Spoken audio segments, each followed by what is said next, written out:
how do the Iranians approach these talks? Are they just approaching it, as one Iranian analyst said, to just expose that the US is not really serious about these talks? Is that the objective? Because it's very clear that they're not going to get whatever they wanted in terms of their 10 points.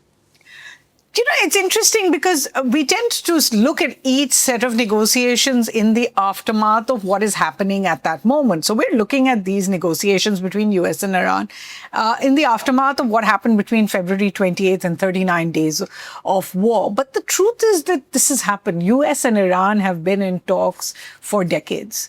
The truth is they have come to several agreements at different times. And JCPOA, the Six Nation talks that we saw were essentially the outcome of a kind of decision that they had come to a place where Iran was going to be a cooperative part of the kind of framework the West wanted. Now, the US decided to walk away from the JCPOA in 2017 when Mr. Trump came to power. Obviously, Iran already knows what its final positions are. What is it going to give? It's probably not going to give much more than it already did at that time. It's always going to be less because since then, its own security has been attacked quite directly by the US and Israel.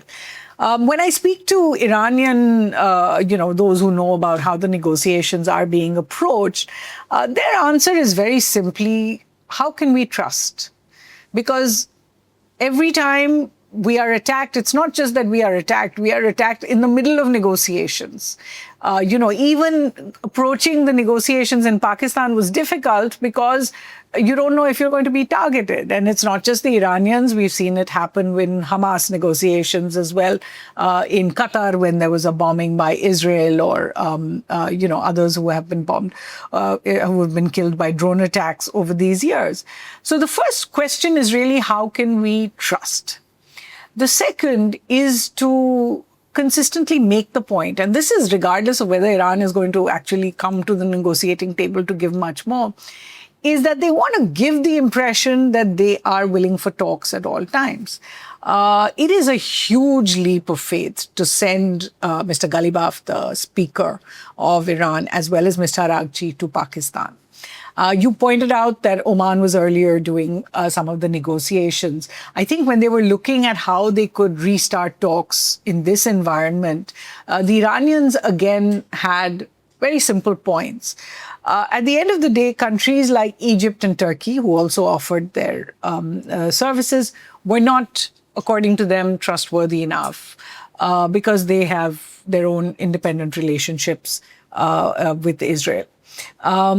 All the Gulf countries that could have played a much bigger part in this have now become parties to the conflict because Iran chose to attack each one of them, including Oman, actually. As a result, Pakistan kind of became the last of the alternatives. And it was preferred by Iran in their thinking, also because Pakistan has no relationship with Israel. So the idea was at least the mediators and at least the venue will not be able to get it. There won't be a call coming there. Perhaps they didn't factor in or expected it and went anyway, that Israel would continue to be a factor with the US delegation when it was there. And I think at the end of the day, how do you unravel this entire, web? You cannot disentangle it without Israel having some kind of buy-in into the process. Because if it does not stand to gain from the process, it will be a spoiler. Whether it is in terms of attacking Iran directly, in terms of attacking Iranian, what are called proxies, or attacking its own neighbors in a bid to increase its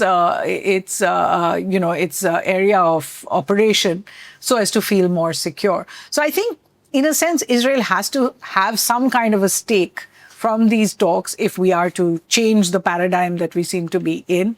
And I think also we have to keep looking at the US. Because Israel's power really comes from the United States. As long as the United States government does in some shape or form feel that what Israel is asking for is also in the US's interests, I don't think you can keep Israel away from it. It's not something the Iranians want, but that's what's becoming clearer and clearer. And now today's reports suggest that Putin has offered to mediate. and you spoke earlier about how it was very important for Iran that whoever is offering to mediate does not have a close relationship with Israel. And Pakistan qualified on that basis. India, of course, disqualified vehemently. But do you think Russia would be acceptable to Iran? I think Russia has played a role in the past in various areas. Russia is by no means the only one that can play this role, and it has a relationship with Israel as well. Where Russia becomes very important is, remember, many of the Iranian nuclear power plants are actually operated by Rosatom, including the one in Bushehr that recently got targeted.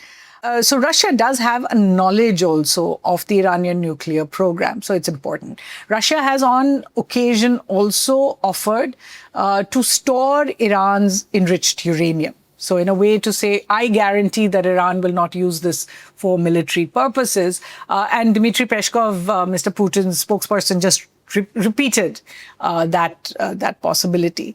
The question is now, actually, what is it that Mr. Trump is willing to accept, to walk away from this with the idea of having a deal with Iran?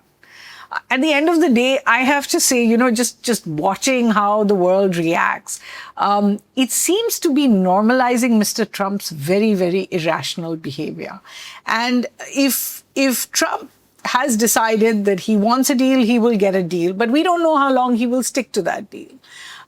We don't know whether the US can any longer say that they have an agreement on paper that A, they won't walk away from, B, they won't end up, scrapping themselves in a future government, because all the kind of assumptions about the US as the responsible player in the room, as the world leader that actually could be counted on, those have gone away. US's power remains. US's ability to, bring together parties remains. The US's influence in many of these countries, of course, remains.